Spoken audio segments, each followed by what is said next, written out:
Good morning shining stars. Hindi की class में एक बार फिर से आप सबका स्वागत है। आइए इस वीडियो की शुरुआत हम प्रार्थना गीत से करते हैं। शक्ति हमें देना दाता, मन का विश्वास कमजोर होना, हम चले नेक रास्ते पे हमसे भूल करती कोई भूल होना, इतनी शक्ति हमें देना दाता, मन का विश्वास कमजोर होना।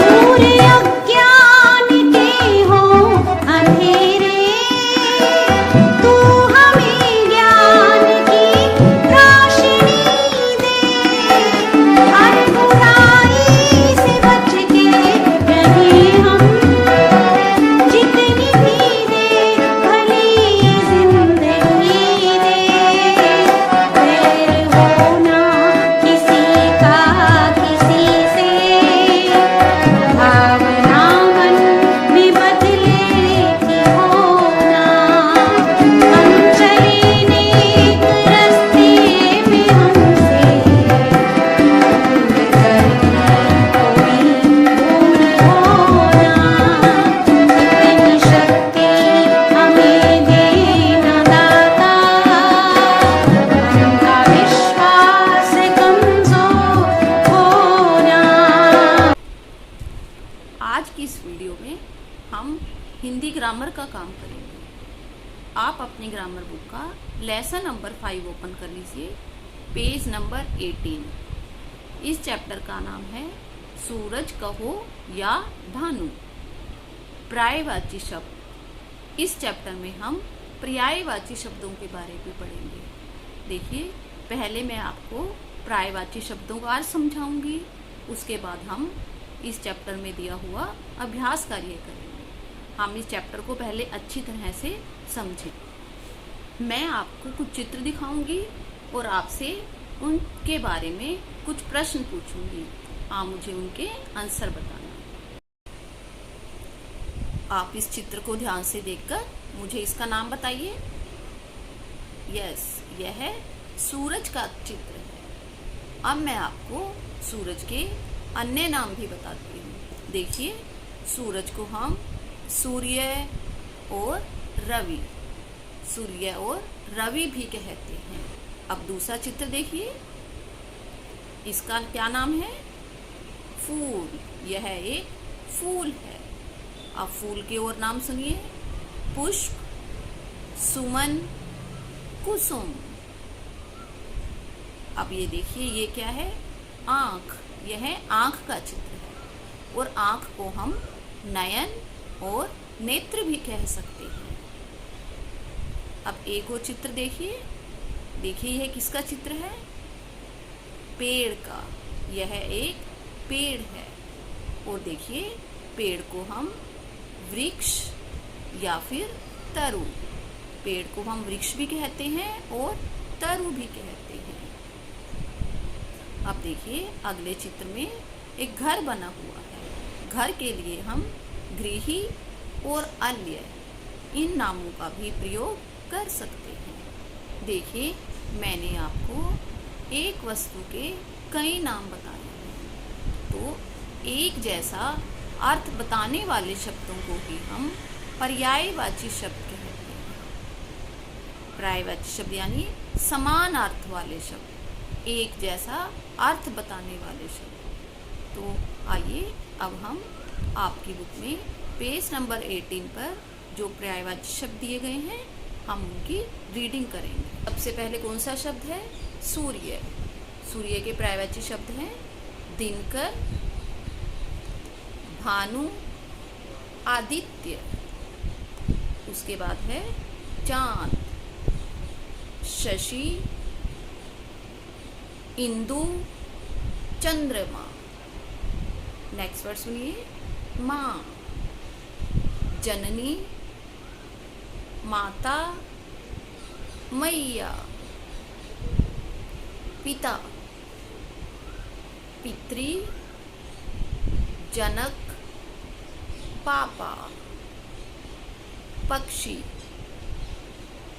खग, विहग, पंछी। बालक, शिशु, बच्चा, बाल। मित्र, मित्र के पर्यायवाची शब्द सुनिए। दोस्त, सखा, मीत। भाई, भ्राता, बंधु, भैया। कमल, जलज, पंकज, नीरज। पुत्र, बेटा, सुत, तनय। भूमि, वसुंधरा, पृथ्वी, धरा। नेक्स्ट वर्ड सुनिए। नाव, नौका, नैया, किश्ती। कोयल, देखिए कोयल को हम और क्या कह सकते हैं हम? कोकिला, पिक, श्यामा। जल, नीर, सलील, वारी। नदी, तरंगिनी, सरिता, तटिनी। अब सुनिए। तन, बदन, शरीर, काया। तो देखिए आपने इन सभी शब्दों को ध्यान से पढ़ना है। आइए अब हम पर्यायवाची शब्दों का एनिमेशन देखते हैं। मैं तुम्हें गांव घुमाता हूँ। चलिए मामा जी। अरे रघु देखो, इस सरोवर का जल कितना साफ है। इसमें जलज भी खिले हैं। मामा जी मैं समझा नहीं, किसका क्या साफ है? कौन खिला हुआ है? अरे बेटा, इस तालाब का पानी साफ है और इसमें कमल के फूल भी खिले हैं। अच्छा, अब समझा मामा जी, ये पुष्प तो बहुत सुंदर है। चलो बच्चों, अब बताओ, सरोवर के लिए दूसरा शब्द तालाब। मामा जी ने जल के लिए दूसरा शब्द क्या कहा? पानी। कमल के लिए कौन सा शब्द कहा गया? जलज। रघु ने फूल के लिए कौन सा शब्द कहा? पुष्प। बच्चों, आपने ध्यान से देखा, ये सभी समान अर्थ वाले शब्द हैं। अब आप पेज नंबर 19 ओपन कर लीजिए। हम इस चैप्टर का अभ्यास कार्य करेंगे। देखिए इसमें फर्स्ट क्वेश्चन दिया हुआ है, दिए गए शब्दों के दो पर्यायवाची ढूंढ कर लिखिए। देखिए जो शब्द गिवन है हमने उनके दो पर्यायवाची शब्द लिखने हैं और साथ ही हेल्प बॉक्स भी दिया हुआ है। हम इन शब्दों को हेल्प बॉक्स में से ढूंढ कर लिखेंगे। तो पहला शब्द देखिए क्या है? कमल। और कमल का अर्थ क्या दिया हुआ है? कमल का पर्यायवाची शब्द दिया हुआ है पंकज। अब दूसरा शब्द क्या होगा? नीरज। कमल, पंकज, नीरज। अब सुनिए नाव। नाव के पर्यायवाची शब्द हैं नौका, तरनी। नौका और तरनी। अब अगला शब्द है जल। जल के लिए पर्यायवाची शब्द हैं नीर, वारी। उसके बाद है कोयल।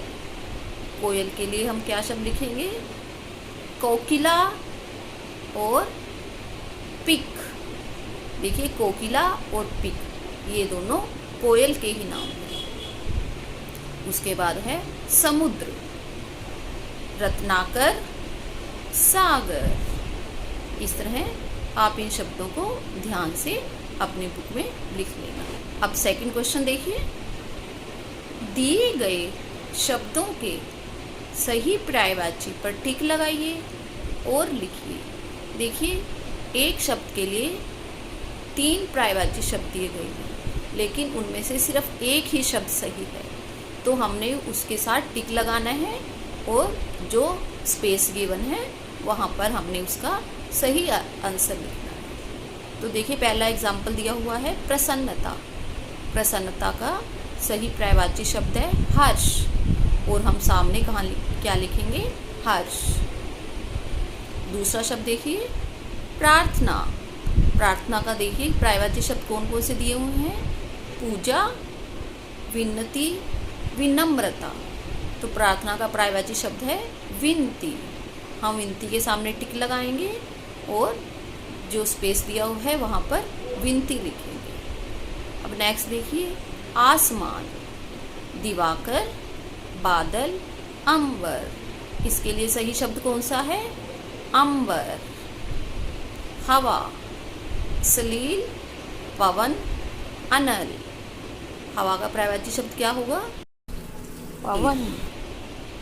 सुबह, दिन, दोपहर, भोर। क्या लिखेंगे इसके लिए हम सही शब्द? भोर, क्योंकि सुबह का पर्यायवाची शब्द क्या होता है? भोर। रात, निशा, सांझ, उषा। रात का पर्यायवाची शब्द है निशा, तो आप निशा के सामने टिक लगा लीजिए और इसको सामने लिख दीजिए। देखिए, अब आप अपनी बुक का पेज नंबर 20 ओपन कर लीजिए। चैप्टर 5 में एक और टॉपिक दिया हुआ है विपरीत अर्थ वाले शब्द। उत्तर, दक्षिण। विपरीत अर्थ यानी जो शब्द एक दूसरे का उल्टा अर्थ बताते हैं, उन्हें हम विपरीत अर्थ वाले शब्द कहते हैं। आज हम इस चैप्टर को भी अच्छे से समझेंगे। पहले मैं आपको एक एक्टिविटी करवाती हूँ, इन्हें ध्यान से देखिए और इन्हें समझिए।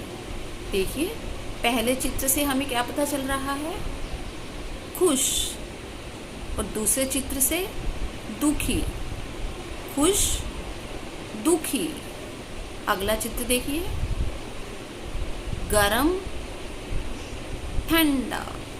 इसमें पहले क्या दिया हुआ है? गरम, और उसके बाद ठंडा। अब आगे देखिए। देखिए, इसमें आपको 2 खिलौने नजर आ रहे हैं। एक खिलौना कैसा है?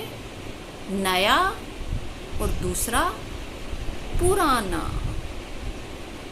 देखिए, इसी तरह जैसे पास, दूर, ऊपर, नीचे, छोटा, बड़ा, ये सारे शब्द एक दूसरे का विपरीत अर्थ बता रहे हैं, एक दूसरे का उल्टा अर्थ बता रहे हैं, और उल्टा अर्थ बताने वाले शब्दों को ही हम विपरीत अर्थ वाले शब्द कहते हैं। तो आइए अब हम पेज नंबर 20 पर जो विपरीत अर्थ वाले शब्द दिए गए हैं उनकी रीडिंग करते हैं। पहला शब्द पढ़िए, पक्का, कच्चा,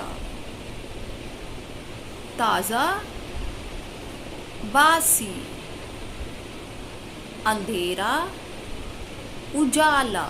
देखिए, उजाला का मतलब होता है रोशनी, अंधेरा, उजाला। अगला, पिछला,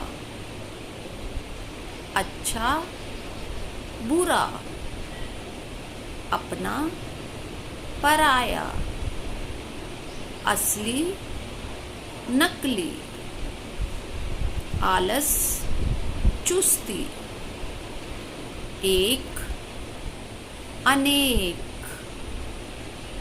कहना, सुनना, खरीदना, बेचना, खिलना, मुरझाना। आदर, आदर के देखिए 2 शब्द दिए हुए हैं, अनादर और निरादर। सुगंध, दुर्गंध। देखिए, सुगंध का मतलब होता है अच्छी खुशबू, और दुर्गंध का मतलब होता है गंदी महक, जो हमें अच्छी नहीं लगती। महंगा, सस्ता, उदय, अस्त, निडर, डरपोक। तो आप भी इन शब्दों की अच्छी तरह से रीडिंग कर लेना। उल्टे अर्थ वाले शब्द। अरे रघु देखो, सोहन का घर नया है और मोहन का पुराना। हाँ, इस घर का दरवाजा खुला है और उस घर का बंद। घर के अंदर अंधेरा है और बाहर उजाला। बच्चों, आपने सुना? अब आप बताइए कि सोहन का घर कैसा है? नया। मोहन का घर कैसा है? पुराना। इस घर का दरवाजा क्या है? खुला। उस घर का दरवाजा क्या है? बंद। घर के अंदर क्या है? अंधेरा। घर के बाहर क्या है? उजाला। कहाँ अंधेरा है? अंदर। कहाँ उजाला है? बाहर। बच्चों, आपने देखा, घर नया पुराना, दरवाजा खुला बंद, घर के अंदर बाहर, अंधेरा उजाला। ये सभी शब्द एक दूसरे का उल्टा अर्थ बता रहे हैं। जिन शब्दों का अर्थ एक दूसरे से उल्टा होता है, उन्हें उल्टे अर्थ वाले शब्द कहते हैं। आओ कुछ और शब्दों को जानते हैं। सोना, जागना, सुबह, शाम, ऊपर, नीचे। तो देखिए, आपने विपरीत अर्थ वाले शब्दों को अच्छी तरह से समझ लिया। अब हम पेज नंबर 21 पर जो अभ्यास कार्य दिया हुआ है, हम उसे करना शुरू करते हैं। देखिए, पहला क्वेश्चन दिया हुआ है, दिए गए शब्दों के विपरीत अर्थ वाले शब्द ढूंढ कर लिखिए। देखिए, हमें हेल्प बॉक्स में से शब्दों के विपरीत अर्थ वाले शब्द ढूंढ कर लिखने हैं। तो पहला शब्द देखिए क्या है? अंधेरा। अंधेरा का क्या बनेगा? विलोम शब्द। विलोम शब्द यानी विपरीत अर्थ वाले शब्द। उजाला, अंधेरा, उजाला। खिलना, मुरझाना। उदय, अस्त। देखिए, उदय का मतलब होता है निकलना, जैसे सुबह सूरज उदय होता है। और अस्त का मतलब छिपना, कि शाम को सूरज अस्त हो जाता है। प्रातः, साय। प्रातः का मतलब होता है सुबह और साय का मतलब होता है शाम। आरंभ, अंत। आरंभ का मतलब होता है किसी काम को शुरू करना और अंत का मतलब है खत्म करना, काम को खत्म करना। ठीक। खंड क के शब्दों के विलोम खंड ख में सही जगह पर। देखिए, इसमें दो बॉक्स दिए हैं, क और ख, और जो क बॉक्स में शब्द दिए हुए हैं, हमने उनके विलोम शब्द ख पार्ट में लिखे हैं। पहला शब्द देखिए, मौखिक। मौखिक का विलोम शब्द क्या बनेगा? लिखित। मौखिक, लिखित। सख्त, सख्त का हम लिखेंगे नर्म। सख्त, नर्म। सुगंध, दुर्गंध। पूर्णिमा, अमावस्या। देखिए, पूर्णिमा वह दिन होता है जिस दिन पूरा चांद निकलता है, और अमावस्या, अमावस्या के दिन चांद दिखाई नहीं देता। बढ़ना, घटना। इस तरह आप इन शब्दों को ध्यान से पढ़िए और अपनी बुक में लिख लीजिए। अब आज का होमवर्क सुनिए। पेज नंबर 19 और 21 पर जो क्वेश्चन नंबर 3 दिया हुआ है, आपने उसे ध्यान से समझना है और अपनी बुक में करना है। तो बच्चों, आज आपने पर्यायवाची शब्द और विलोम शब्दों के बारे में अच्छी तरह से समझ लिया। ओके स्टूडेंट्स, नेक्स्ट वीडियो में हम फिर मिलेंगे। Thank you, bye.